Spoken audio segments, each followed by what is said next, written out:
Assalamualaikum warahmatullahi wabarakatuh. Alhamdulillahirabbil alamin. Wassalatu wassalamu ala asyrafil anbiya'i wal mursalin wa ala alihi wa ashabihi ajma'in. Qalu subhanaka la ilma lana illa ma 'allamtana innaka antal alimul hakim. Shadaqallahul azim. Alhamdulillahirabbil alamin.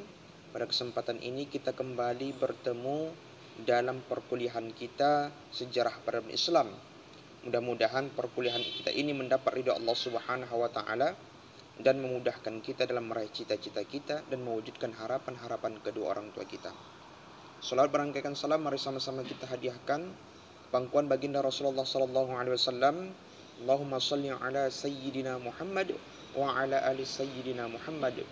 Kita berdoa dan berharap mudah-mudahan kita, begitu juga dengan kedua orang tua kita dan segenap keluarga kita termasuk golongan umat beliau yang mendapatkan syafaatnya di yaumil mahsyar kelak. Amin amin ya rabbal alamin. Saudara-saudara, mahasiswa UIN Sumatera Utara yang kami banggakan, tema kita pada kesempatan ini adalah sejarah peradaban Islam pada periode Madinah. Sama-sama kita ketahui bahwasanya ketika Nabi Muhammad SAW diangkat menjadi Rasul, banyak tantangan, banyak hambatan dalam dunia dakwah Rasulullah SAW, sehingga tidak menutup kemungkinan bahwasanya harus ada tempat yang siap untuk menerima dakwah Nabi Muhammad SAW. Sebagaimana kita ketahui bahwasanya tahap-tahap dakwah Rasulullah SAW begitu panjang. Di antaranya secara sirri, dimulai dari dakwah Nabi Muhammad SAW terhadap keluarganya, sahabat dekatnya. Termasuklah itu dari lingkungan keluarga, yaitu istrinya Khadijah. Khadijah istri yang sangat mendukung dakwah Nabi Muhammad SAW, baik materi maupun lainnya. Begitu juga dengan sahabat beliau, Abu Bakar Siddiq. Abu Bakar adalah sosok sahabat yang sepenuhnya mendukung dakwah Nabi Muhammad SAW dan mengikutinya. Kemudian dilanjutkan dengan dakwah kepada keturunan Abdul Muthalib, dan selanjutnya dakwah Nabi Muhammad SAW secara terang-terangan kepada semua lapisan masyarakat, tidak terbatas hanya kepada penduduk Makkah saja. Nah, dakwah Nabi Muhammad SAW ini tentunya banyak tantangan dan hambatan. Di antaranya yaitu tantangan kaum kafir Quraisy Makkah itu dengan cara yang pertama membujuk. Karena kekuatan Nabi Muhammad SAW terletak pada perlindungan Abu Thalib yang amat disegani, maka pilihan kafir Quraisy Makkah adalah membujuk Nabi Muhammad SAW. Banyak tawaran-tawaran yang diberikan kepada Nabi Muhammad SAW dengan syarat-syarat bahwasanya Nabi Muhammad SAW harus meninggalkan dakwah Nabi Muhammad SAW. Apapun akan diberikan. Apa di antara bujukan kafir Quraisy Makkah terhadap Nabi Muhammad SAW? Di antaranya adalah tahta. Kafir Quraisy menawarkan, hai Muhammad, kalau engkau mau kami angkat menjadi pimpinan tertinggi di Jazirah Arab ini, kami siap mengangkatmu. Syaratnya adalah tinggalkan dakwah Islam. Nabi Muhammad SAW menolak. Kemudian bujukan-bujukan lainnya adalah harta. Wahai Muhammad, apabila engkau ingin menjadi orang yang terkaya sejazirah Arab, kami siap menjadikanmu. Kami siap memfasilitasi menjadi orang terkaya. Syaratnya tinggalkan dakwah Islam. Nabi Muhammad SAW menolak. Kemudian bujukan yang lain adalah wanita. Hei Muhammad, kalau engkau inginkan wanita-wanita cantik, tinggal bilang, sebutkan siapa, kami siap memberikan kepadamu. Syaratnya cuma satu, tinggalkan dakwah Islam. Saudara-saudara, bujukan-bujukan yang seperti ini tidaklah melemahkan dakwah Nabi Muhammad SAW. Sampai dikatakan, seandainya mereka meletakkan matahari di tangan kananku, bulan di tangan kiriku, tidak kutinggalkan dakwah Islam. Begitulah istiqomahnya Nabi Muhammad SAW dalam mendakwahkan Islam ini. Saudara-saudara, tak berhenti di situ.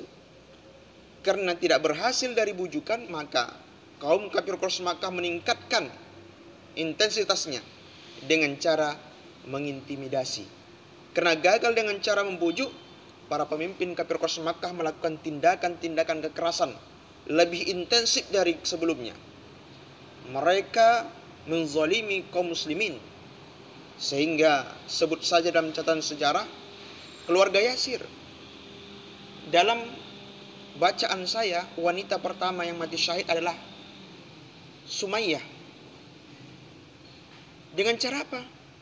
Dengan cara ditombak bagian tubuhnya paling bawah tembus ke atas. Begitulah mati syahidnya Sumayyah karena mempertahankan Islam.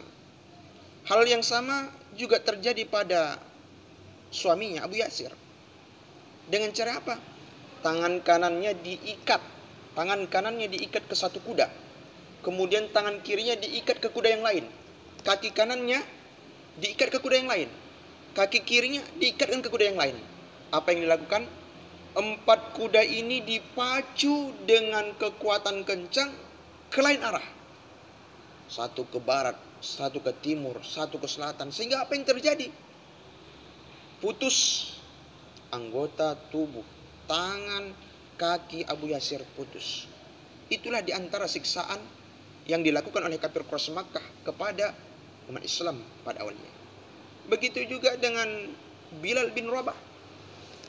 Bilal bin Rabah disiksa. Dengan cara apa? Dicambuk tubuhnya. Dicambuk tubuhnya sehingga seolah-olah keluarlah daging-daging dari tubuhnya. Cambukan ini bukan main-main. Sehingga daging-daging Bilal bin Rabah keluar. Tapi tetap istiqomah dalam Islam. Sehingga siksaan ditingkatkan. Dengan cara apa? Dijemur di terik panas matahari yang menyengat.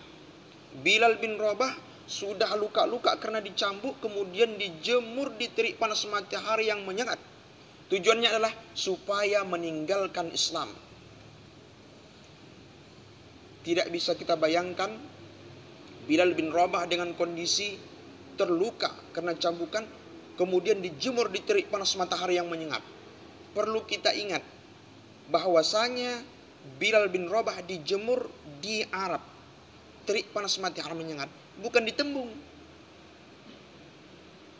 Tidak ada pohon-pohonan yang melindungi Bilal bin Rabah. Terik panas matahari menyengat, atas panas, bawah panas. Itulah yang terjadi dengan tujuan supaya Bilal bin Rabah meninggalkan ajaran Islam. Tetapi Bilal bin Rabah tetap istiqamah. Ahad. Saudara-saudara, tidak berhenti di situ siksaan yang dilakukan oleh kafir Quraisy Makkah terhadap umat Islam. Begitu juga dengan Bilal bin Rabah. Sudah dicambuk tidak mempan. Dijemur tetap istiqamah. Sehingga dihimpitkanlah batu besar di atas dada Bilal bin Rabah sebagai bentuk hukuman, sebagai bentuk siksaan supaya Bilal bin Rabah meninggalkan ajaran Islam. Tidak bisa kita bayangkan, Bilal bin Rabah sudah dicambuk, dijemur di terik panas matahari yang menyengat, kemudian dihimpitkan batu besar di dada Bilal bin Rabah supaya meninggalkan ajaran Islam. Tapi tetap ahad. Bilal bin Rabah tetap istiqamah dalam Islam. Alhamdulillah pada momen itu Bilal bin Rabah dimerdekakan oleh Abu Bakar As-Siddiq. Tapi pada intinya bahwasanya umat Islam pada awal-awal dakwah Rasulullah SAW penuh tantangan, penuh hambatan, sehingga harus Rasulullah SAW meminta kepada para sahabat untuk hijrah dari Makkah ke Madinah. Saudara-saudara, proses hijrah Rasulullah SAW begitu panjang. Bahwasanya Rasulullah SAW sudah ingin dibunuh oleh kafir Quraisy Makkah karena dibujuk, tidak mau, diintimidasi, disiksa, dijolimi, tetap bertahan, sehingga pilihan kafir Quraisy Makkah adalah membunuh Nabi Muhammad SAW. Saudara-saudara, bagaimana mereka membunuh Nabi Muhammad SAW? Banyak caranya. Ada 2, paling tidak dalam catatan-catatan saya. Yang pertama adalah diberikan sembara. Siapa yang dapat membunuh Nabi Muhammad SAW akan diberikan 100 ekor unta. Siapa yang sanggup, siapa yang berhasil membunuh Nabi Muhammad SAW akan diberikan 100 ekor unta. Maka pada waktu itu masing-masing pembunuh pembayaran mencari Nabi Muhammad SAW untuk membunuh Nabi Muhammad dengan tujuan mendapatkan harta 100 ekor unta, termasuk Suraqah. Dalam catatan sejarah sebutkan bahwasanya Suraqah sudah menjumpai Nabi Muhammad SAW dan melihat Nabi Muhammad SAW sedang tertidur di bawah pohon kurma. Dengan hati yang gembira, Suraqah mencabut pedangnya, kemudian menghunuskan pedang yang tajam itu ke leher Nabi Muhammad SAW. Saudara-saudara, bayangkan pedang Suraqah sudah ada di leher Nabi Muhammad SAW. Tapi pada waktu itu memang Suraqah bergaya, dibangunin Nabi Muhammad, bilang sek, tidak. Hei Muhammad, bangun. Nabi Muhammad SAW melihat sudah ada Suraqah di depannya. Suraqah mengatakan, hei Muhammad, siapa yang bisa menyelamatkanmu dari pedangku ini? Apa kata Nabi Muhammad? Allah. Begitu dikatakan Nabi Muhammad Allah, terjatuh pedang Suraqah. Kemudian Nabi Muhammad SAW mengambil pedang Suraqah dan kembali membalikkan kepada Suraqah. Suraqah, siapa yang bisa menyelamatkanmu dari pedang yang kupegang ini? Apa kata Suraqah? Ampun Muhammad, ampun Muhammad, ampun Muhammad. Makanya sebetulnya kita belajar dari Suraqah ini, kalau mau sukses, kalau mau berhasil, jangan banyak gaya. Mahasiswa yang banyak gaya, itu mencontoh Suraqah. Karena banyak gaya, gagal. Gitu. Jadi kalau kita ingin sukses, jangan banyak gaya. Sebagai mahasiswa tak boleh banyak gaya. Kalau banyak gaya, susah untuk sukses. Jangan jadi mahasiswa itu banyak gaya. Mulai dari jilbab Syahrini sampai jilbab Dewi Persik dicobanya semuanya. Sehingga apa yang terjadi? Payah bayar uang kuliah, malas beli buku, tak ada duit katanya. Tapi tadi kalau beli jilbab Syahrini sampai jilbab Dewi Persik ada duitnya. Tapi kalau beli buku untuk menambah wawasannya, payah sekali. Nah itu, jangan contoh Suraqah.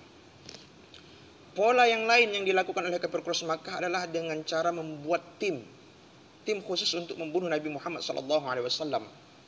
Tim khusus untuk membunuh Nabi Muhammad SAW dengan pertimbangan bahwasanya kalau Nabi Muhammad SAW dibunuh oleh satu orang, otomatis satu orang itu pasti akan dikucilkan, pasti akan diboikot.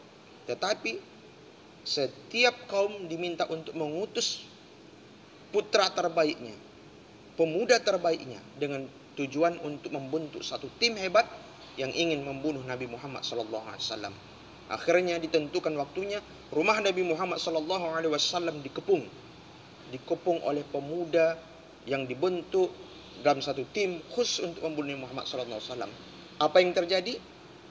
Saksikan pada video berikutnya. Demikian, assalamualaikum warahmatullahi wabarakatuh.